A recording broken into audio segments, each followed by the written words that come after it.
I have one doubt. నువ్వు previously ఇట్లా బాగా కుక్కలు ఇన్వాల్వ్ అయిన వర్క్స్ ఏమైనా చేసినావా? వాట్? మరి లేకపోతే జనాల నువ్వుకే కట్టిబాడు దొబ్బే అలవాటు ఎడికెళ్ళి వచ్చింది రాదుగా నీకు. మరి వాడు మీదకి వచ్చేస్తుంటే ఏం చేయాలి? ఏం చెయ్యకు, నాకు చెప్పకు ఇవన్నీ. ఎందుకంటే నీ యొక్క రొమాంటిక్ ఫ్యాంటసీస్ ఏ అయితేనో it's none of my business. కానీ పర్సనల్ అది. మన వీడియో ఉన్నదా లేదా చెప్పు సార్. ఉంది. ఉన్నదా నిజంగానే? లేకుంటే ఇది కూడా గోలేస్తున్నావు నాకు? ఎందుకంటే నువ్వు వేసుడు నేను క్యాచ్ చేసుడు ఇదే నడుస్తున్నది. నిజంగానే ఉంది టిల్లు. ఏంది ఆఫ్ ఉంది? ఛార్జింగ్ లేదు టిల్లు, దాంట్లోనే ఉంది. ఎప్పుడు ఏదో ఒక ఫిట్టింగ్ ఉంటది, దీంట్లో ఛార్జింగ్ లేదంటే. ఎందుకు టిల్లు నన్ను నమ్మడానికి అంత ప్రాబ్లం నీకు? నువ్వు నిజంగానే క్వశ్చన్ అని అడుగుతున్నావా రాధిక? అవును టిల్లు, చెప్పు. చెప్పు.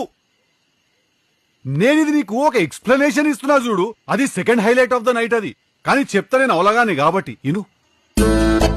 పోలీసుడేమో ఇంటికి వచ్చి రక్తం చూసిండు అంటున్నావు, భయపడ్డా కానీ నమ్మినా. మళ్ళా వాడినేమో మంచానికి గట్టేసిన అంటున్నావు, నమ్మకం బాయ్, సారీ. ఇప్పుడేమో వాడికి వీడియో ఇచ్చిండు అంటున్నావు, అవసరం అట్లున్నది, నమ్మినా. కానీ వాడి రూపాయి గుడి లేదంటున్నావు. I'm thinking that is not how blackmail works. మళ్ళా నమ్మకం బాయ్.